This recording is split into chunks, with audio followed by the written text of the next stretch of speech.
ناظرین، drama serial غیر کی نیکسٹ ایپیسوڈ میں بالآخر عثمان کے سامنے نہ صرف اپنی بیٹی وفا کی بے گناہی آتی ہے، بلکہ اس کے سامنے یہ حقیقت بھی آشکار ہو جاتی ہے کہ کئی سال پہلے حوا کے دامن پہ جو بہتان لگا تھا وہ بھی جھوٹ تھا، اور حوا بھی اپنی بیٹی وفا کی طرح بے گناہ تھی۔ عثمان کا تو پچھتاوے سے برا حال ہے کہ پہلے حوا نے اپنی بے گناہی ثابت کرنے کے لیے جب بولنا چاہا تو عثمان نے اس کی ایک نہ سنی، اور پھر وفا کے ساتھ بھی تو اس نے یہی کیا۔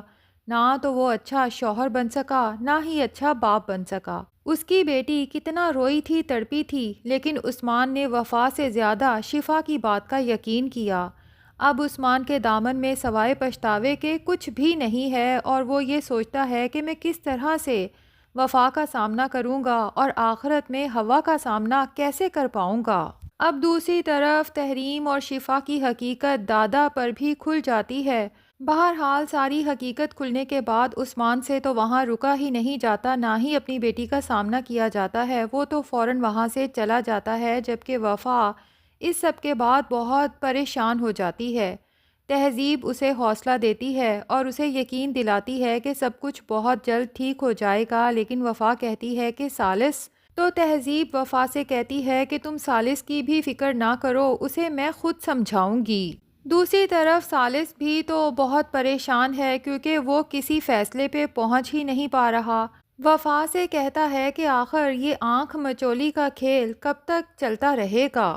ثالث کی یہ بات وفا کے دل پہ کسی تیر کی طرح لگتی ہے، کیونکہ وفا تو اب چاہتی ہی نہیں کہ ثالث کے ساتھ اس کا رشتہ ختم ہو، وہ تو اس رشتے کو اب نبھانا چاہتی ہے، لیکن ساتھ ہی اس کے دل میں یہ کسک بھی ہے اور اس کی زبان پر بھی آ ہی جاتی ہے۔ ثالث سے کہتی ہے کہ جو بھی مجھے ملتا ہے میرے اوپر صرف اور صرف ترس کھاتا ہے اور ترس میں ہی رشتہ نبھانا چاہتا ہے، لیکن ثالث بس سوچوں میں ڈوبا رہتا ہے کہ مجھے کیا فیصلہ کرنا چاہیے، کیونکہ اس کے اندر بھی تو کشمکش چل رہی ہے، اسے سمجھ ہی نہیں آ رہی کہ اب وہ چاہتا کیا ہے۔ دوسری طرف فرجاد کے سمجھانے پہ کہ وفا آپ کے انتظار میں ہے، عثمان صاحب جو سوچ چکے تھے کہ اب وفا کا سامنا کیسے کریں گے، آخر کار وفا کے پاس پہنچ جاتے ہیں اس سے معافی مانگنے اور اسے واپس اپنے ساتھ لے جانے کے لیے۔ وفا جب اپنے باپ کے سامنے آ کے کھڑی ہوتی ہے تو عثمان صاحب تو کافی دیر تک سوچ بچار کرتے رہتے ہیں کہ اپنی بیٹی سے کیا کہوں، کس طرح سے اس کا سامنا کروں۔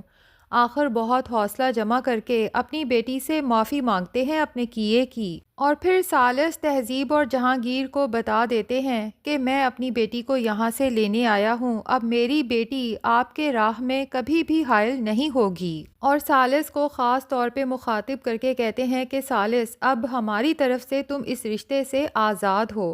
ثالث تو ایک دم سے حیرت سے عثمان صاحب کی طرف دیکھتا ہے، اس کے دل میں تو عجیب کشمکش چل رہی ہے۔ ایک طرف تو اسے سکون ملتا ہے کہ بالآخر وہ اس رشتے سے آزاد ہونے جا رہا ہے، لیکن دوسری طرف کہیں اندر کسک سی بھی محسوس ہوتی ہے کہ کچھ غلط تو نہیں ہونے جا رہا۔ دوسری طرف تہذیب اور جہانگیر تو عثمان اور وفا سے بہت شرمندہ ہوتے ہیں، ان سے تو کچھ بولا ہی نہیں جاتا، بس گردن جھکائے عثمان کا فیصلہ سننے پر مجبور ہوتے ہیں۔ بالآخر عثمان صاحب وفا کو لیتے ہیں اور وہاں سے چل دیتے ہیں۔ اب تہذیب اور جہانگیر کو تو بہت افسوس ہوتا ہے اور ثالث کے سامنے کہتے ہیں کہ وفا تو سب کے سامنے بالآخر سرخرو ہو گئی، اس کی سچائی تو سب کے سامنے آ گئی، لیکن اس سب کے بعد بھی تمہیں کیا ملا؟ دوسری طرف تہذیب بھی اپنے بیٹے ثالث سے کہتی ہے کہ میں بھی آج اپنی دی ہوئی قسم تم سے واپس لے رہی ہوں، لیکن ایک بات یاد رکھنا کہ رضا بھائی کبھی بھی تمہاری شادی شفا سے نہیں کریں گے، اس لیے تمہارے لیے بہتر یہی ہے کہ یہ خیال تم اپنے دل و دماغ سے جتنا جلدی ہو سکے نکال باہر کرو۔ لیکن چونکہ شفا ابھی بھی ثالث سے مسلسل رابطے میں ہے تو ثالث کو تو یہی امید ہے کہ شفا اسے مل جائے گی۔ بہرحال تہذیب کہتی ہے اپنے بیٹے سے کہ اب تمہیں وکیل کے پاس جا کے جتنی جلدی ہو سکے اس سو کالڈ شادی کو بھی ختم کر دینا چاہیے، کیونکہ فائدہ کیا ہے اب اس نام نہاد رشتے کو زیادہ دیر تک قائم رکھنے کا، جبکہ ایک نہ ایک دن تو اس نے ختم ہونا ہی ہے۔ حالانکہ تہذیب بھی چاہتی نہیں ہے کہ ثالث اور وفا کا رشتہ ختم ہو، لیکن وہ یہ بھی نہیں چاہتی کہ وفا کو بلا وجہ اس جھوٹے رشتے میں باندھ کے لٹکایا جائے۔ بہتر یہی ہے کہ ثالث جلد سے جلد کوئی حتمی فیصلہ لے لے۔ اب تہذیب بیگم کو احساس ہو گیا ہے اور وہ ثالث سے بھی کہتی ہیں کہ شادی زور زبردستی کا رشتہ نہیں ہے، نہ ہی اس معاملے میں اپنی مرضی کو مسلط کیا جا سکتا ہے۔ اگر کسی کے ساتھ عمر بھر کا رشتہ نبھانا ہے تو بہتر یہی ہے کہ اپنی مرضی سے نبھایا جائے۔ اس لیے اب ثالث کو بھی وہی کرنا چاہیے جو وہ اپنے لیے بہتر تصور کرتا ہے۔ لیکن ثالث جو ابھی تک شفا سے رابطے میں تو ہے اور اسے یہی لگ رہا ہے کہ شاید وہ شفا کو چاہتا ہے، لیکن اب اسے ضرور وفا کا بھی احساس ہوگا۔ جب تک وفا اس کے ساتھ تھی اسے سمجھ نہیں آ رہا تھا اپنی فیلنگز کا جو وفا کے لیے اس کے دل میں ڈیولپ ہو رہی تھیں۔ اب وفا جب یہاں سے چلی جائے گی تو ثالث کو ہر جگہ وفا ہی وفا نظر آئے گی اور اس کی باتیں یاد آئیں گی، اور ثالث کو اپنا کمرہ اور گھر وفا کے بغیر بالکل سونا سونا لگے گا۔ تب جا کے ثالث کو احساس ہوگا کہ پتہ نہیں کب اور کیسے وفا تو اس کے دل و دماغ پہ چھا چکی ہے، اسے تو وفا کی عادت ہو چکی ہے اور یہ گھر اس کے بغیر بالکل خالی خالی سا محسوس ہو رہا ہے۔ دوسری طرف عثمان صاحب جب وفا کے ساتھ گھر انٹر ہوتے ہیں تو سبھی لوگ انہیں دیکھ کر ہکا بکا رہ جاتے ہیں۔ دادی بھی اپنی جگہ پہ فوراً اٹھ کھڑی ہوتی ہیں اور انہیں بھی احساس ندامت گھیر لیتا ہے۔ اب جا کے دادی کو احساس ہو رہا ہے کہ انہوں نے نہ صرف وفا بلکہ اس کی ماں حوا کے ساتھ بھی بہت ہی ناانصافی کی ہے۔ عثمان صاحب سب کو بتا دیتے ہیں کہ آج سے وفا کا گھر یہی ہے اور یہ یہیں پر رہے گی۔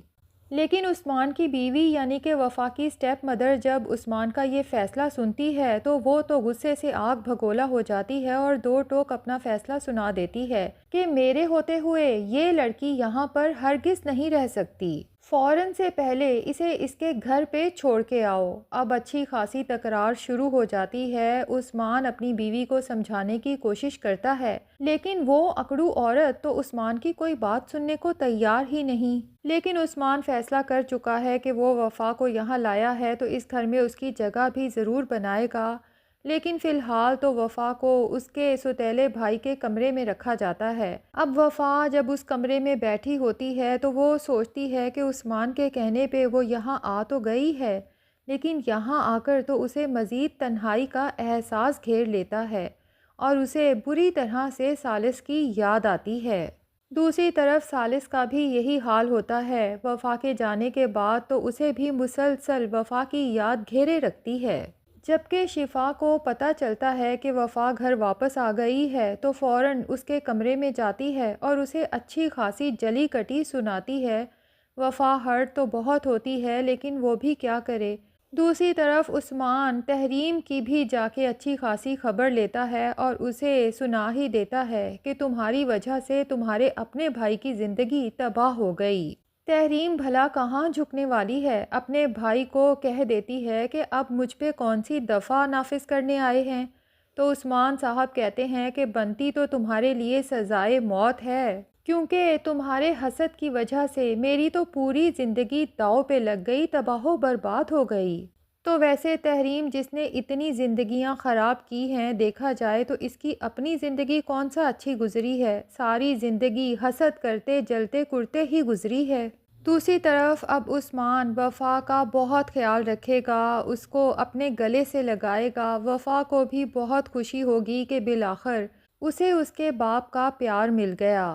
تو ناظرین کیا لگتا ہے، کیا ثالث کے سامنے شفا کی بھی فائنلی حقیقت آ جائے گی کہ وہ دراصل ثالث سے نہیں اس کی دولت سے محبت کرتی ہے، اور پھر ثالث کو احساس ہوگا کہ اس کے لیے تو وفا ہی سب سے بیسٹ لائف پارٹنر ہے، خود جا کے اسے منا کے اپنے گھر واپس لے کر آئے گا۔ کمنٹ سیکشن میں اپنی رائے کے اظہار کے ساتھ ساتھ ہمارے چینل کو بھی سبسکرائب کر لیں۔